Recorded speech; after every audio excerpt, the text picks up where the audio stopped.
Les cténaires filtrent l'eau avec leurs filaments. Leur cils vibratiles change les rayons de soleil en avalanches de couleurs.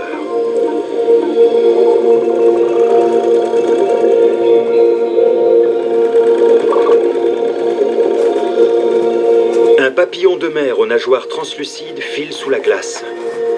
Il est sur la piste d'un étrange escargot nageur.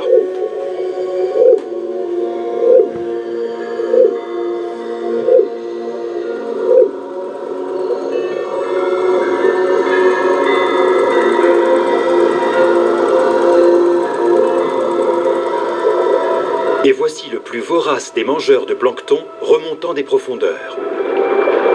La morue de l'Arctique.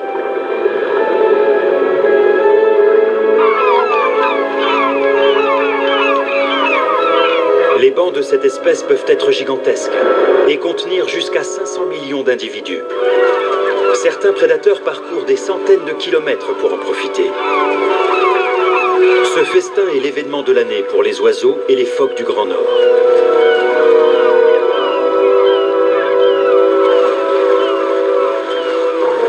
Pendant une courte période, grâce à la remontée du soleil dans le ciel, au réveil des fleuves et au retrait de la banquise, l'océan Arctique grouille de vie.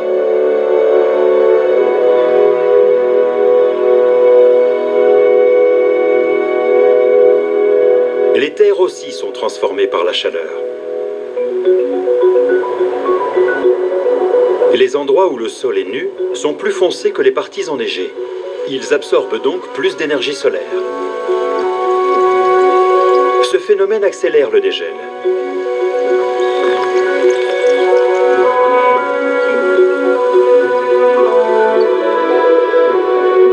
La toundra se révèle.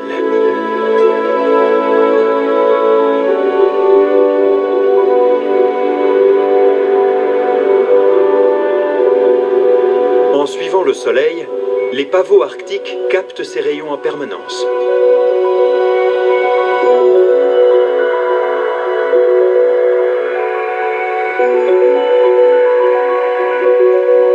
Pour les premiers insectes du printemps, la chaleur emmagasinée par les fleurs est encore plus précieuse que leur nectar pour supporter le froid environnant.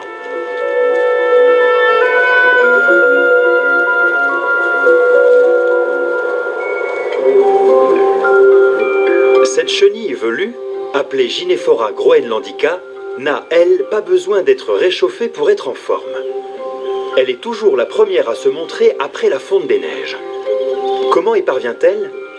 Elle a un secret étonnant. Au début du printemps, elle ingurgite un maximum de nourriture, car la belle saison est courte. Bientôt les journées raccourcissent et elle n'a pas encore fait suffisamment de réserve pour se métamorphoser en papillon. Elle ne peut pas quitter l'Arctique puisqu'elle ne vole pas. Alors, elle s'installe sous une pierre.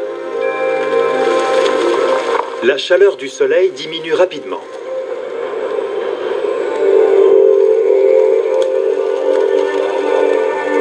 Sous sa pierre, la chenille est à l'abri du vent. Mais le froid pénètre profondément dans le sol. C'est alors que son cœur cesse de battre. Elle arrête de respirer et son corps commence à congeler. D'abord ses organes, puis son sang.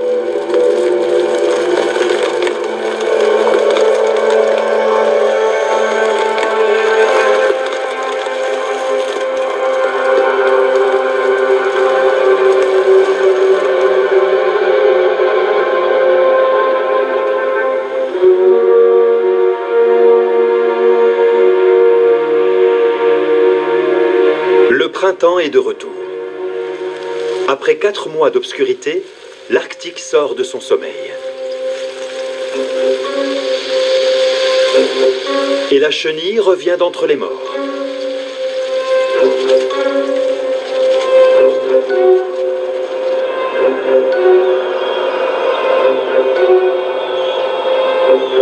Au moment où les premières pousses de saule font leur apparition, la Gynephora groenlandica est déjà en train de manger. Elle a beau mettre du cœur à l'ouvrage, elle ne grossira pas encore assez cette année. Le froid resserre doucement son étau.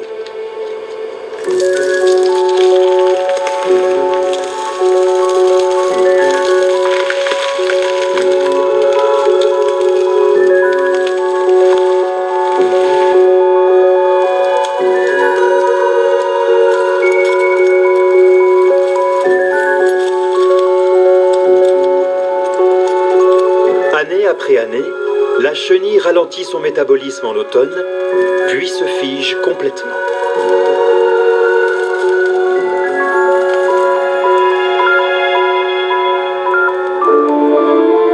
Et finalement, arrive un printemps pas comme les autres. Ce sera son dernier.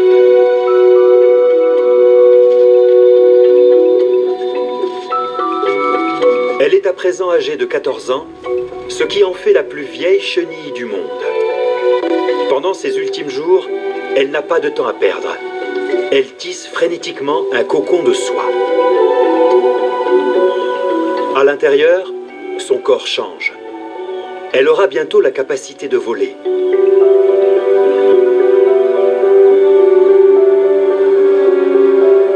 Elle a attendu ce moment plus d'une décennie. Et il est désormais tout proche.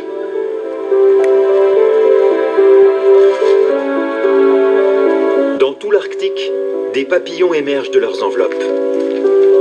Ils n'ont que quelques jours pour trouver un partenaire et s'accoupler.